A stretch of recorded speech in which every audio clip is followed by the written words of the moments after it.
welcome to the stage Rebecca Tinsley, founder and director of Waging Peace. Put your hands together for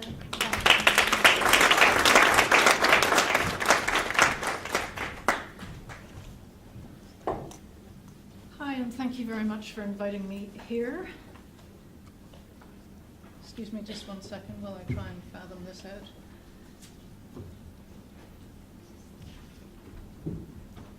Could I have a little technical help here from somebody, please? Sorry. There we go. Thank you so much. Thanks very much. If the previous speaker, I think rather unfairly, said that his subject was a bit of a downer. Well, wait till you hear me. I'm going to talk about genocide, and I'm drawing, and of course, the way women are affected in genocide and post-genocide situations.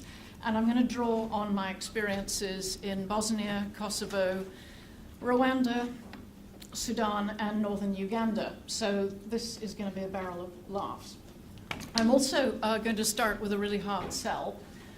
I'm going to ask you to buy my novel about Sudan. It's sitting over there. It's £10.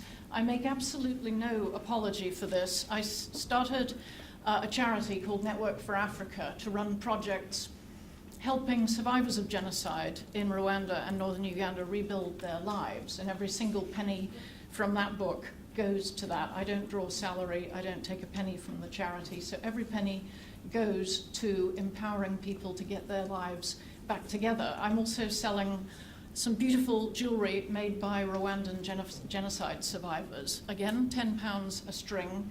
I urge you, please, think of giving one of those to somebody for a present. I wrote it as a novel, incidentally, because I thought it would be rather more palatable to people than the endless articles I've written since I came back from Darfur, where I was in 2004 at the height of the killing. I've spewed out articles. I've written parliamentary speeches for people. I've written speeches for people like Desmond Tutu. God bless him. And you know what? I'm always speaking to the same audience. People like you who already know about this stuff. So I wrote a novel in an attempt to get people, it's an age-old thing, using art and drama to try and tell people things they don't particularly want to hear, but you know they should hear. It's been assigned to 3 US universities because it's regarded as on the syllabus of 3 US colleges, because it's regarded as a painless way of getting your mind around what's been happening in Sudan. Okay, that's the end of the ad. I'm going to very rapidly take you through, I'm going to be referring mostly to Sudan in what I say. But I think actually what I need to do is step back a minute and think about the meaning of the word genocide. I think one of our problems is that we tend to think it's an aberration. It's not. It's part of the human condition. It isn't something Turks do. It isn't something Germans do. It's what human beings do. That is why we are just such complicated little critters, because we're capable of such acts of beauty and decency, but we're also, all of us, in the right circumstances, capable of monstrous behavior. And if you want an example of that, then I urge you to read a fabulous book called by a guy called Philip Zimbardo, called The Lucifer Effect. And he talks about the Stanford prison experiment 40 years ago, and he also talks about Stanley Milgram's experiments in which he got students to do appalling things to each other, because we are animals who move in herds, and when we are in a large group, we lose any moral compass. And if you look through any of the genocides I'm going to talk about, from the beginning of the 20th century, when the German colonialists killed the Herero of Namibia, through Armenia, the Holocaust, onwards, there are several things that keep happening, patterns, if you will. And it isn't just about racial prejudice and manipulating people and using propaganda to instill hatred. It's also about fear, and that's the cleverness, is when you convince people that unless you kill that Tutsi or that Jew or that Armenian, they're going to kill you. So really, you're just defending your family. And that's the brilliance of it. And there's a problem here for me, and that is that if you do recognize that we are rather weak little creatures, that we can be manipulated by hate and by fear, that we should realize, because it is part of the human condition, that we should also put a lot more effort into predicting where it will happen. But here's the problem. We have politicians and diplomats and leaders who don't want to hear the warnings. In 1942, a Polish resistance fighter called Jan Karski managed to get out of Poland, and he came to both Britain, and he pulled strings in the Jewish community, and he got an audience with both Churchill, and he managed to get to Washington and to see Roosevelt. And he said to both of these leaders, he told them what was happening in Europe, he told them what was happening to the Jews. And yet, till the end of the war, when the prison camps were discovered and liberated, they both said they didn't know it was happening. Yet Jan Karski had told them in 1942. And if you go back to the cabinet minutes of those meetings on both sides of the Atlantic, both Roosevelt and Churchill, you know what their comment was? Well, you know, the Jews are rather excitable people as a race. So obviously this little man is exaggerating. And we've had that again and again and again. Romeo Dallaire, who was the UN commander in Rwanda months before the genocide started in April '94, he was sending messages to the UN saying they're stockpiling weapons, they're training, they're drawing up lists of enemies, it's going to happen. And yet still, Bill Clinton hauls his conscience around the world telling people, oh, I didn't know it was going to happen. We didn't know it was happening. Really? We're told that we have satellites in space that can read license plates of cars. So how come they didn't know it was happening? To me, this is one of the issues, I mentioned pattern, the pattern of stirring up and manipulating people with hate and fear, and then depending on mob mentality, because we all like to do the same thing. There's another pattern to genocide, and that is, first of all, we ignore the ideology behind genocide, the genocidal intent. God, the number of times Hitler made it perfectly obvious from, the late 20s onwards what he was going to do to the Jewish population. In 1989, Slobodan Milosevic made a speech in which he made it absolutely crystal clear what his plan for Yugoslavia was.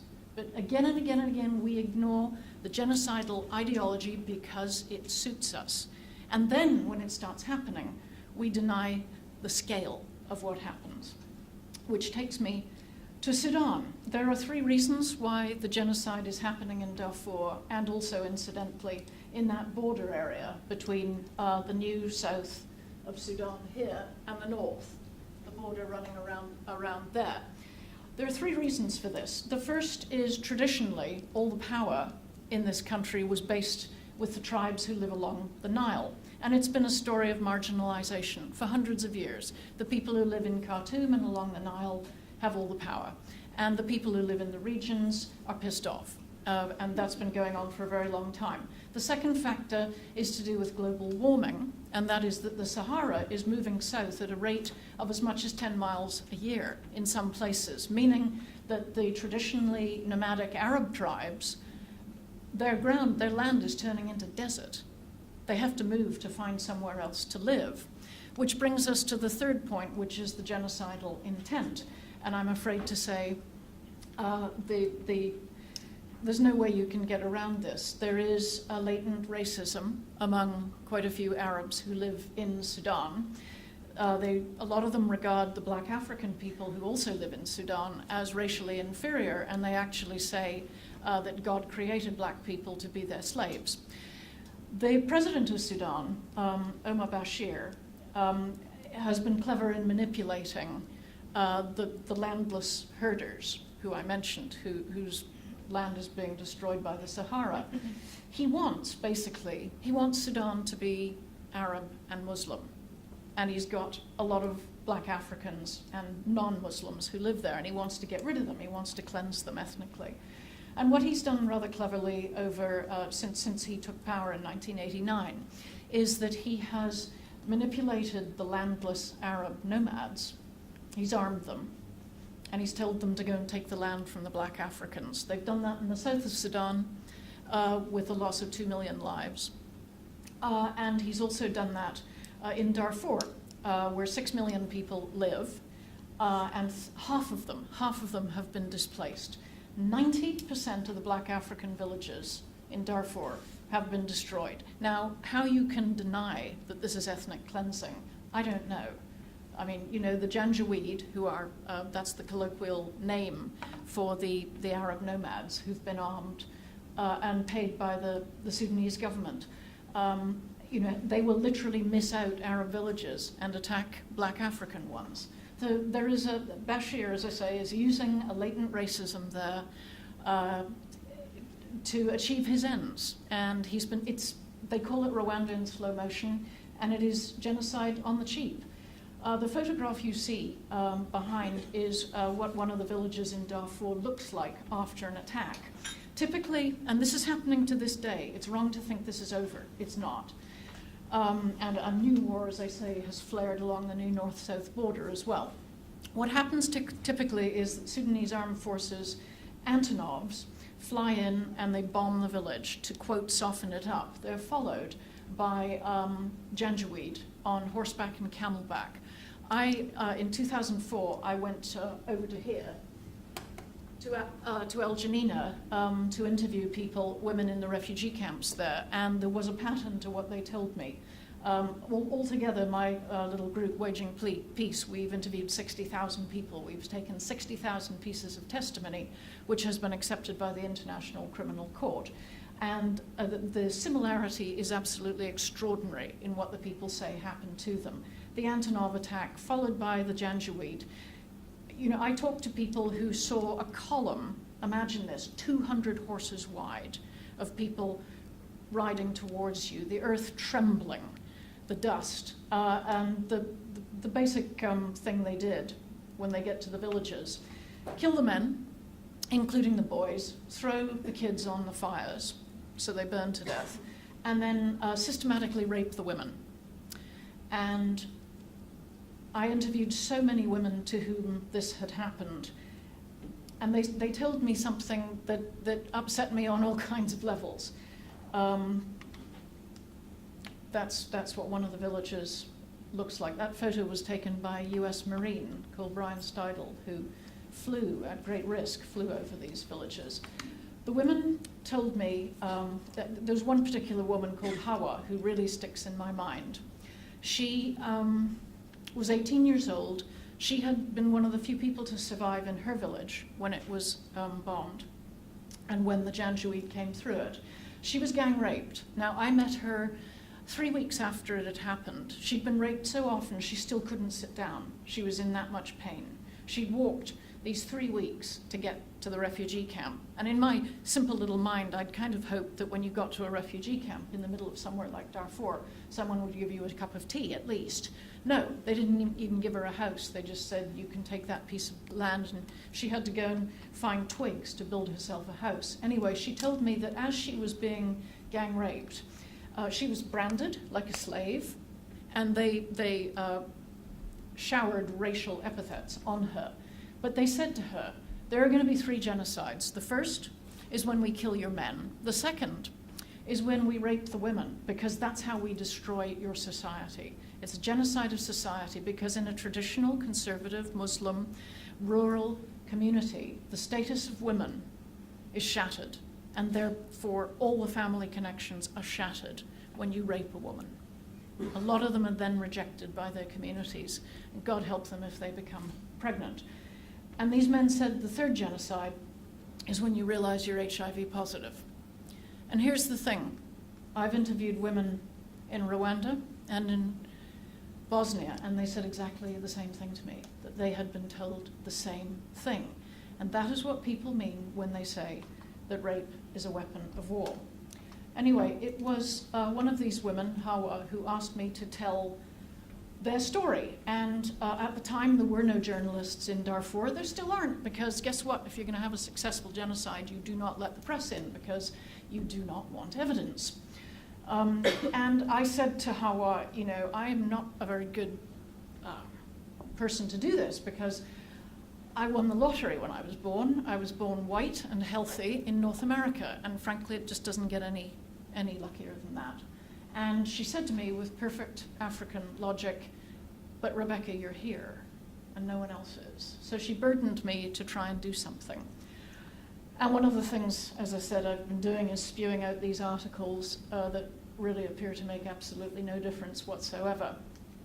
One of the things we did do, though, was an effort to get evidence. And of course, the truth is politicians and diplomats are pretty selective in what they consider to be evidence, aren't they? One thinks back to the breadline queue massacre in Sarajevo, when the Serbs were bombing the city, and believe it or not, the they lobbed a shell into a breadline in the middle of Sarajevo and they killed 32 people.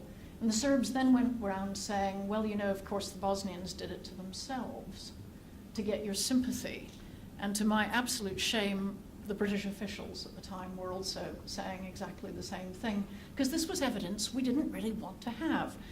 Well, what we did was we collected 500 drawings by children in the refugee camps in Darfur. We asked them, their mothers were very concerned about their mental state.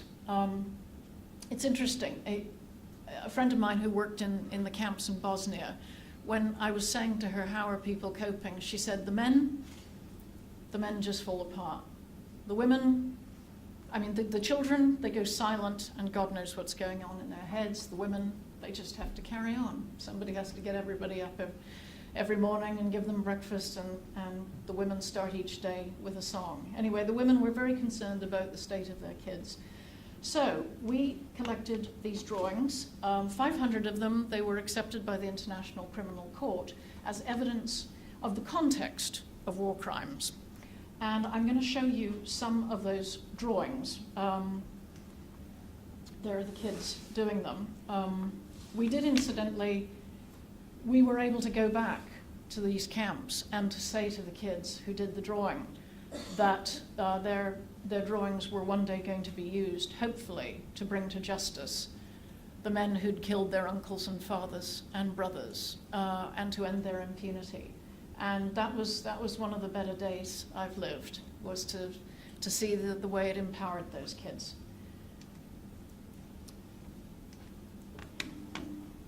These are kids, incidentally, between the ages of 8 and about 16. They've never seen a television, they've never seen a magazine with pictures of what military weapons look like. So these are all absolutely fresh images from their minds. And the government of Sudan says none of this is happening, obviously. I am a Zionist agent, and everything I tell you is simply meant to manipulate the West to hate Arab and Muslim countries, because, of course, you only have to look at Iraq, Palestine, and Afghanistan to see what we're up to. And there's the problem. Actually, yes, we do lack credibility. A word about the government of Sudan. I mentioned the fact that the women have been raped. I interviewed dozens of women when I was in Darfur, and every one of them from the age of about 6 to 80 had been raped. And that's another reason I say that rape is a weapon of war. The president of Sudan, Omar Bashir, says that rape doesn't exist in Islam. He says we don't have it. So in other words, all those women that I met were prostitutes. He also, incidentally, he defines Islam as to cut, to stone, and to kill. Now, I'm willing to bet that quite a lot of people who rejoice in being Muslims do not define their religion in that way, but that's how he does. He also calls his best friends, Ahmadinejad of Iran, Hamas, and Hezbollah.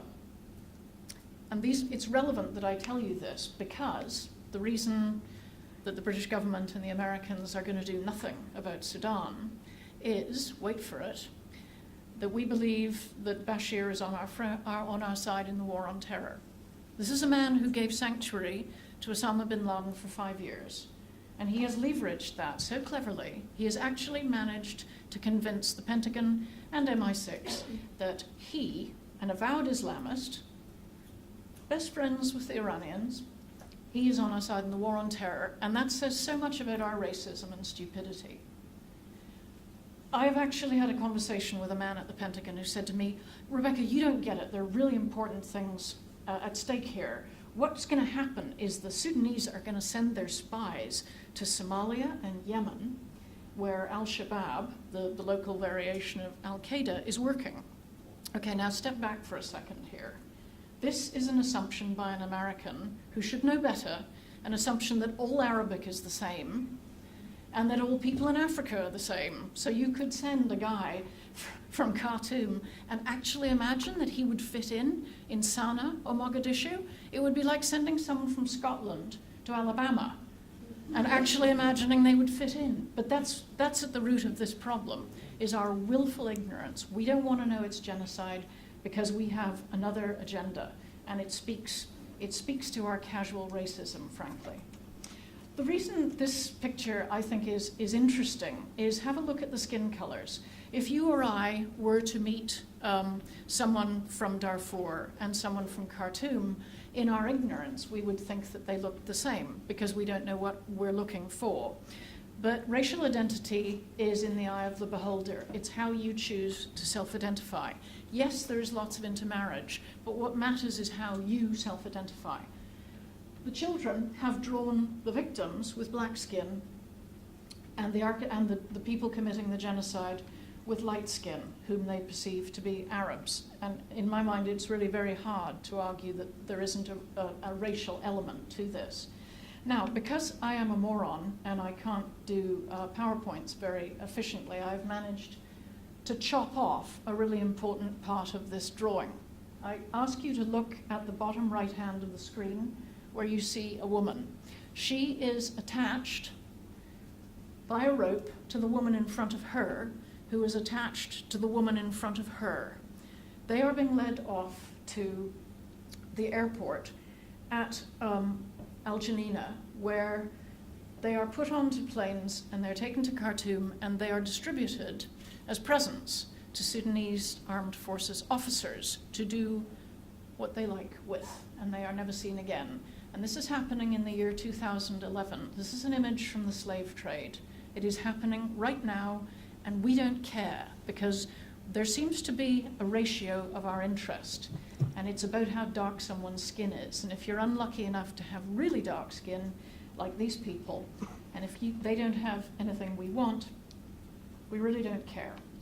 As I said, the Sudanese government denies any of this is happening, and we're happy to go along with that, as I mentioned, because they are our good friends in the war on terror. And incidentally, those of you who are a bit older, you'll remember when we used to suck up to all kinds of monstrous dictators because they were on our side in the war against the communists.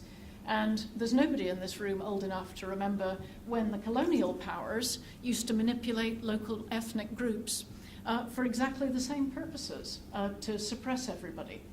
So nothing's really changed. Anyway, there's the Sudanese flag flying behind that tank, so it makes it a little bit harder to argue that the Sudanese aren't involved.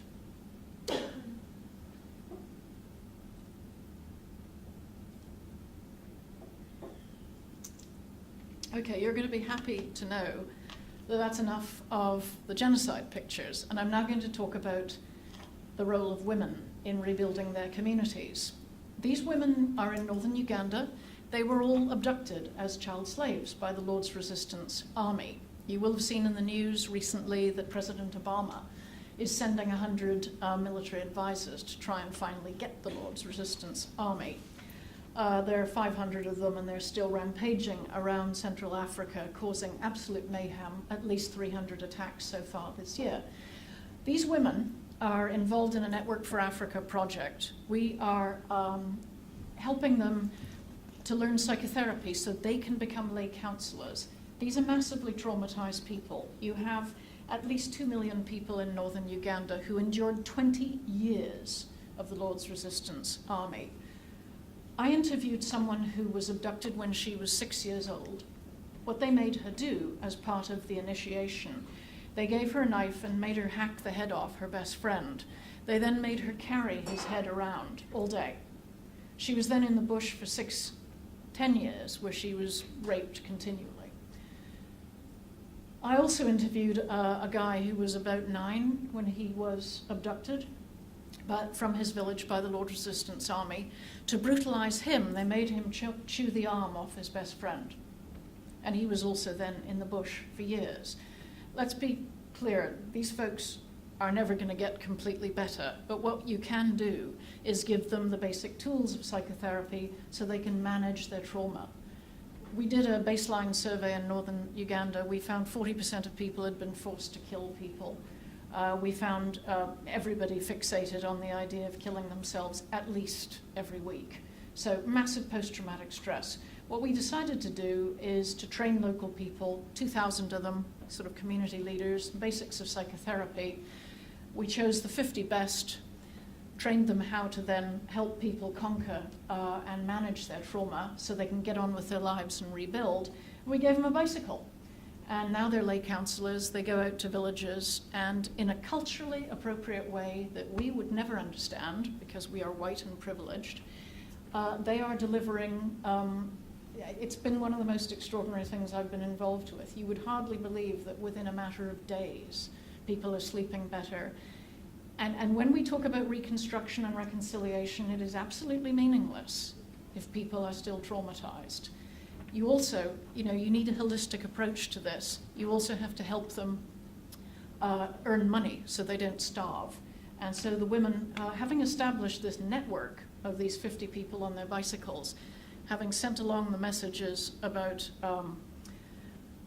psychotherapy, we're also sending along messages about rights and about HIV and about sustainable agriculture. It's as if we set out sort of nodes into this extraordinary, completely abandoned place. Nobody has been there, nobody from the outside has been there for 20 years.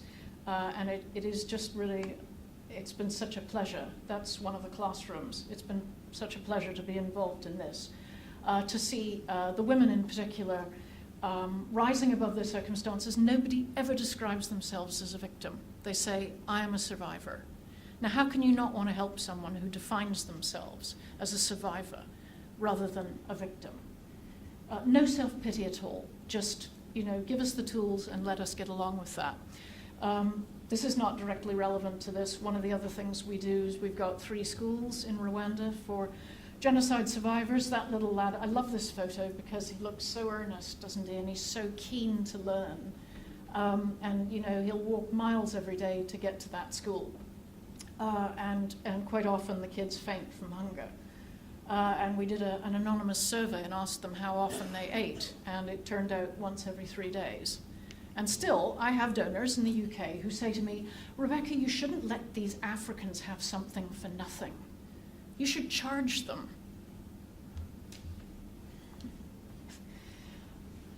This is a project for Rwandan genocide survivors. They are making jewelry that we sell in the United States. With the profits of this jewelry, the jewelry I'm selling over there for £10 a string, with the profit from that, they educate and they feed their children. And in my mind, this is how you break the cycle of poverty. Instead of being a bunch of interfering white people who come along with absolutely no idea about the culture, we thought we'd try something different. We thought we'd ask them what they thought they needed.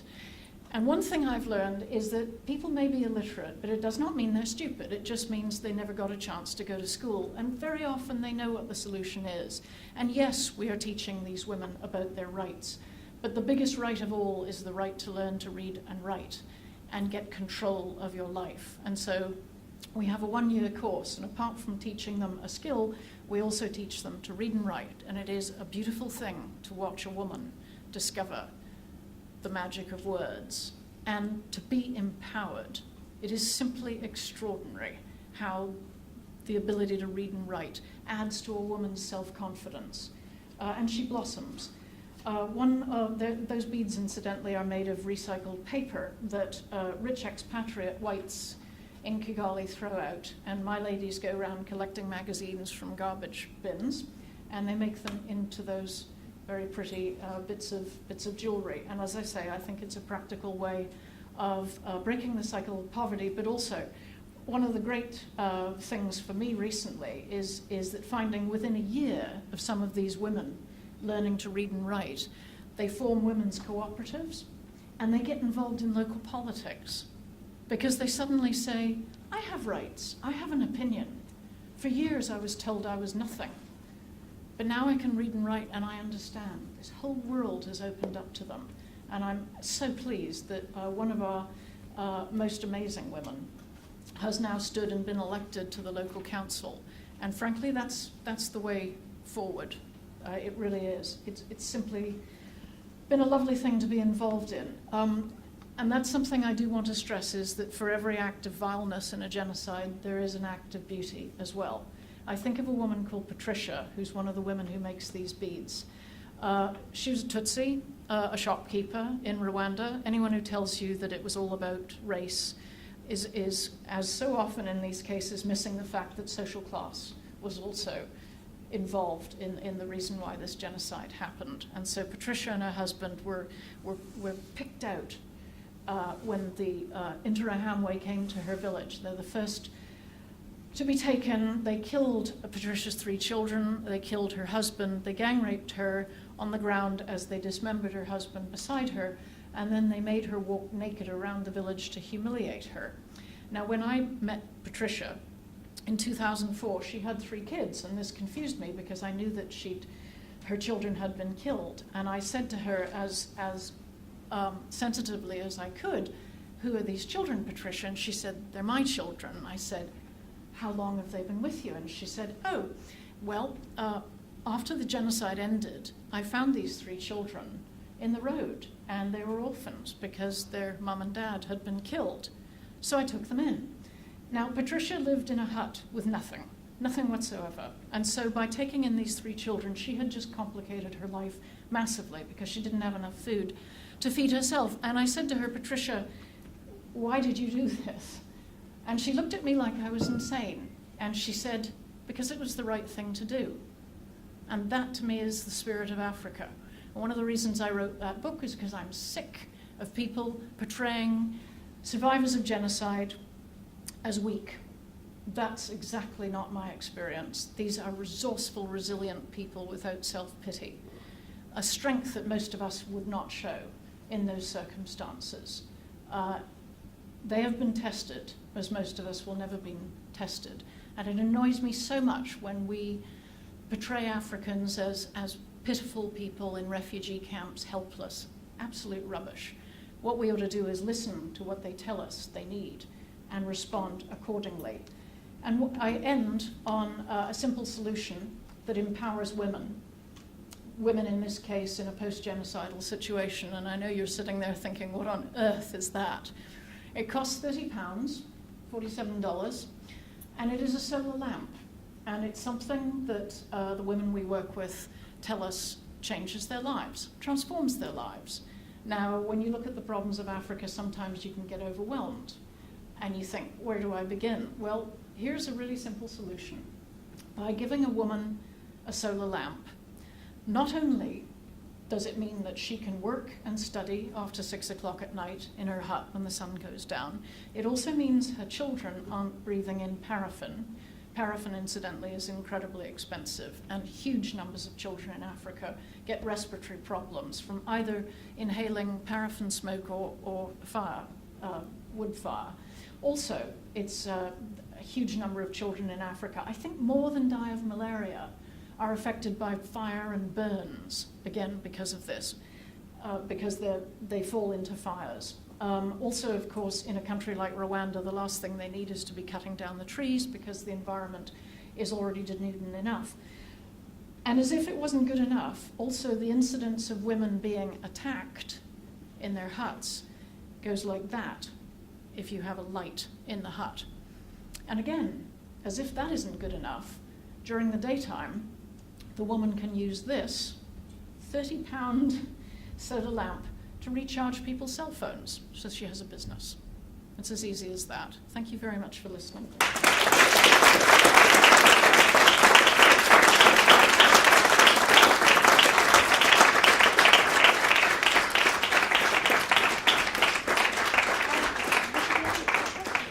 Okay, we are running a little short on time, but it would be a shame not to take a few questions. So, yeah, okay. We'll take one from the back there. Yes. Hi. First of all, I'd like to thank you for your efforts on behalf of women all over the world who have been sexually exploited. But I've just one little problem. You mentioned someone at the Pentagon you were talking to. Now, it's been my personal experience that the United States military has been responsible for more rape and more sexual exploitation than anything that's been demonstrated here so far. As a soldier in Vietnam, I saw rape on a daily basis, pedophilia, you name it, I saw it. But it took a while. I was discussing this with some other people. I was there about a month before it really dawned on me what was happening. There's a report that since 1952, almost 50,000 women have been abused by their own soldiers. In fact, I know personally, because I'm in the anti-war movement, that women have reported to me, women soldiers, that in Iraq, they're afraid to go to the shower at night because they're being raped by their own soldiers. I think that it's important in this particular issue to lay the blame where it lies. All too often, you know, it's like it's an aberration in the Western world, but it's the order of the day somewhere else. I'm not saying that you're saying that, you know, but I think there are a few things you're not aware of, you know, and so to give you the information, there's a report from the Denver Post a couple of years ago. It's called Betrayal in the Ranks, where women, spouses, and soldiers talk about their sexual exploitation. Soldiers are coming home and killing their wives, killing their girlfriends. Some women are actually killing their husbands also. But the vast majority of the victims are women. United States Army had a brothel in Vung Tau, Vietnam. Everybody knows it but you people. We knew it. You understand? So there's a lot of hypocrisy here. And it must end, or we will not find an answer to the total problem. I mean, I'm really upset by it because on Monday, I embark upon a film project which touches on this subject of soldiers abusing women in Germany. You know, so this subject, and somebody that I personally know, a personal friend of mine, so this subject is near and dear to me, plus my own experiences. So when I hear people talk about the exploitation of women, and I've been talking to some of the women here, you know, that, I mean, I never abused anybody in my life, you understand? And I'm proud to say that. And you talked about that light. You talked about the light in the tent. Let me be the light in the tent. Let a man be the light in the tent. Let a brother be the light in the tent. You understand? I mean, that's an inanimate object. We need flesh and blood, human beings taking up this issue. That's all I got to say. And thank you very much for sharing that. But if I gave the impression that I thought that No, it was something that I wasn't Africans castigating did, you. No, sure, but I absolutely, you know, when I was involved in Bosnia, the peacekeepers who had white skin, black skin, you got black soldiers there. They were collecting together orphans in Sarajevo and holding them hostage and raping them at their convenience. Yeah, right. And we wondered why some of the little Bosnian girls had scars on their cheeks, and it was because they were being forced to go and give oral sex to the soldiers through barbed wire fences.